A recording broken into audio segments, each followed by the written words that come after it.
On croit que le masque, ça sert à nous cacher. Et en fait, le masque, ça sert à nous révéler. C'est le masque de la naïveté. Naïf, ça veut dire tomber du nid, comme un petit oiseau qui tombe du nid. Et évidemment, on va voir les yeux des acteurs et tout se passe dans les yeux. Quand on est un professeur de théâtre, on voit si l'acteur est vrai, on le voit dans ses yeux. D'ailleurs, comme dans la vie. C'est-à-dire qu'on ne triche pas avec les émotions. Si on les sent dans le ventre, les yeux sont parlants.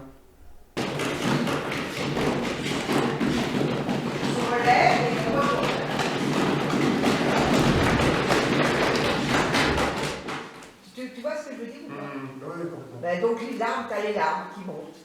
Parce que tu t'es comporté comme un con. Tu comprends, tu viens de le voir. Okay. Ouais, c'est bien là. Et donc, à partir de cette école, qui a duré 2 ans, je me suis mis à faire de la mise en scène. J'ai commencé à faire des cours. Et dans mes cours, je faisais des mises en scène. Parce qu'il faut te dire qu'à l'époque, les femmes n'étaient pas metteurs en scène. Il n'y avait pratiquement pas de metteur en scène, ni de cinéma, ni de théâtre. On ne se le permettait pas. Et il n'y avait que Mnouchkine. Tu en as entendu parler de Mnouchkine. Mais sinon, les femmes n'osaient pas s'instituer metteur en scène.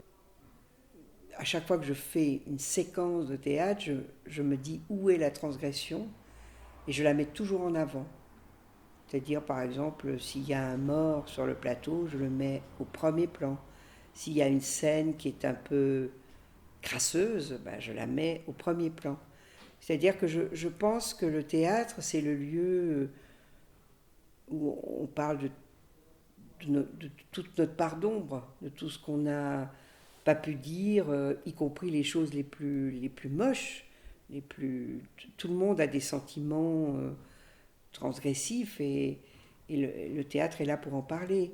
On parle aussi de nos traumatismes, évidemment, de nos douleurs, on va les sublimer, mais la transgression, moi je l'ai toujours appliquée.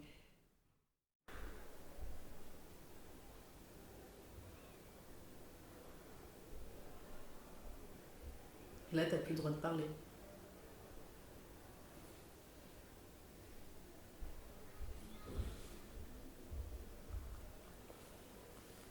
Oui, c'est le masque du silence.